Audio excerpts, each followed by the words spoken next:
back on this cute puppy image, which you don't have access to yourself, but feel free to practice with any sort of image that you have. And in this lesson, I'm going to go over the ways that you can use generative AI with Photoshop. There's a few main things you can do. One is add objects to your photo. 2 is remove objects. And then 3 is expand a photo in terms of the actual crop of your photo. So in the last section, we saw that if you select a subject or created a mask using the contextual taskbar, you get the generative fill option. But you can get the Gen AI fill option with any of our mask selections. So if we want to use our rectangular marquee tool and just create a square, see how the generative fill option pops in, or we can create a separate one. So let's just quickly show you how to remove an object. So I'm going to use the lasso tool and just draw roughly around this leash over here, which kind of stands out and sticks out like a sore thumb. In the last lesson, you saw that I added a prompt for what I wanted it to create. However, you can also just leave it blank, and based off the context of the photo and what's surrounding this selection, Photoshop will actually generate a new option. And oftentimes it will just try to fill it in with what's similar, therefore sort of like just quickly removing the object. And there you can see that it quickly disappeared. Now the ear, you notice if you look very, very closely, you can see that it actually generates the ear again. And we could have created a selection that is even tighter around that ear. But if someone is seeing this photo for the very first time, I don't think they're going to notice that that little tip of the ear is actually not real. So now we have removed that leash. We have it on this layer, though, that we can turn on and off if we want. So that's how to remove an object. What about adding an object? Similarly, let's just take the lasso tool. Let's just roughly draw a little triangular shape around our pup's head, a birthday hat. And all you have to do is type in the description of what you want generated. You can add stylistic advice as well. Things like, I want a cartoon style or sketch or photorealistic style. There are tons of resources online to help you write better prompts for these kinds of image generators. But really, all you have to do is play around with it. And you can see that this first one, it looks a little fake. It doesn't look like a real one. The second one looks pretty good, but I don't know what this thing is going. It looks like a balloon's on our pup's head. But this one right here, now that is pretty dang good. Let's turn that on and off. Pretty dang cool.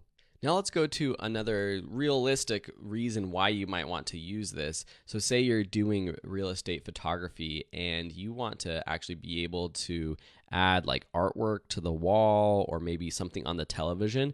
We can add a little bit of a selection over there and write something like abstract wall art. And we got two options that are very abstract, just black, which doesn't work. Maybe we need more detail, but this one actually looks pretty dang good. And this is something that you would have had to pay someone, $10, $15 to actually virtually stage different types of furniture or wall art like this. And all of this can be done now with generative AI in Photoshop. So that's adding objects. The next is to expand an image. So what we can actually do is, let's zoom out of this photo. What if we want this photo to be widescreen, but when I shot this photo, I did it vertical and I don't have that option? We can expand the edges of a photo by going to the crop tool. And now you see that it is changed to generative expand. We can make this whatever aspect we want. And then you can type in, again, if you want it to expand and have something in that expansion, or we can just let Photoshop do its magic and it will sort of replicate the scene that is within the main photo to look very natural. And there you have a very natural looking photo. It even matches the lens blur, the depth of focus, where the background is more out of focus. The foreground is still blurry based off of our subject, but less out of focus than the background.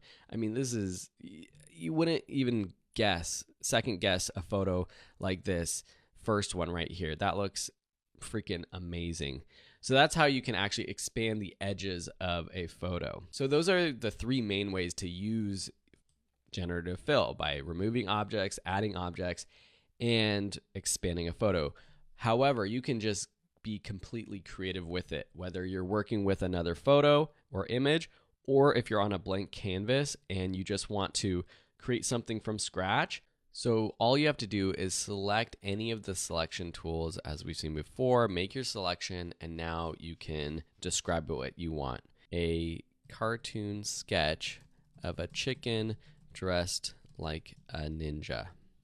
And now we have 3 cute sketches of a chicken dressed like a ninja that we can use and add to. So, all right, now let's just actually change this. Let's say have this hand holding a pot of stew. Now we have this image of our ninja chicken holding a pot of stew. Now let's add a selection down here. Standing on a hill. And I actually like that one.